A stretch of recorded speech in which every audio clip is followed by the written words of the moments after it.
Lovely starshine lights my way to bed. Magic rainbows glisten in my head. Just like a child, I live in wonderland. All my dreams are coming true. Because sometimes your mind is on things other than the road. Toyota Safety Sense comes standard. The 2018 Toyota Corolla gets 0% APR for 60 months on a new 2018 Toyota Corolla. Toyota, let's go places.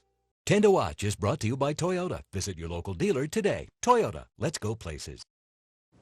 And welcome back, everyone. Lindsey Vonn is one of the most famous athletes in America and in the world, for that matter. She has many moving parts in her life, among them injuries and trying to get healthy again to get to the top of her sport. But make no mistake, she is one of the most feared on the world stage in women's downhill skiing, and she's making sure to stay there. Dave Schwartz has more.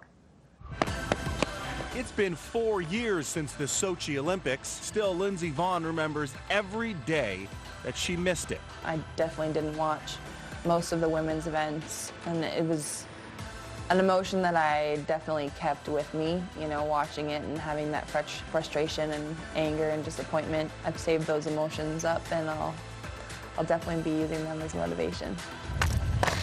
Motivation is something that she rarely needs. If you've seen any of her social media accounts, you've no doubt peeped her unreal workouts. She trains ridiculously hard, even more so since rehabbing from the knee injury that kept her from being in those Sochi games and her hand injury in November of 2016.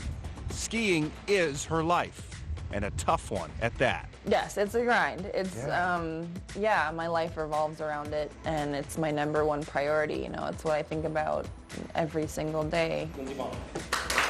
If I'm like, you know, hanging out with my family or going shopping, I make sure I'm sitting down as much as possible because I don't want my knee to get swollen so I can't do my workouts. It's always on my mind, but then again, I don't know, what else would I be doing? Because of that and her dominance in the sport, Vonn is looking for new challenges after these Olympics, of course, including racing against men.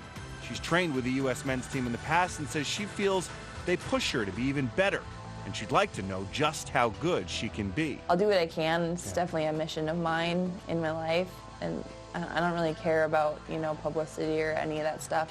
I just want to do it for me. Vonn says she's had trouble getting the race together thus far, and that fear of racing the two-time Olympic medalist undoubtedly plays a factor. You think they're scared of you? Some are, definitely. They should be, right? Well, I mean, you know, when I train with them, I'm always, you know, right in there. You know, I don't beat all of them, but I beat a lot of them, but that's the thing in training. You can always say I wasn't really trying hard or I made a mistake. You know, there's always like something that they say.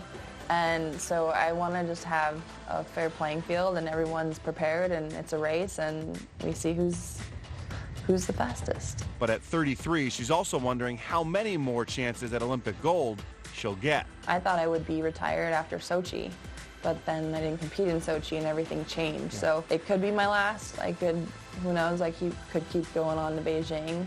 I mean, if, you know, medical science just gets a little bit better, you know, my knee feel a little bit better, it'd be, you know, you never know. Finally allowing Vonn to have the proper closure to her professional career that she'd hoped she'd get in Sochi in 2014. But even in her world where speed is everything, timing is something that's a little harder to control. Vonn back at it on Wednesday. She will be in the downhill. Our coverage continues next with the Olympics on. Then at 8 o'clock, NBC's primetime coverage of the games right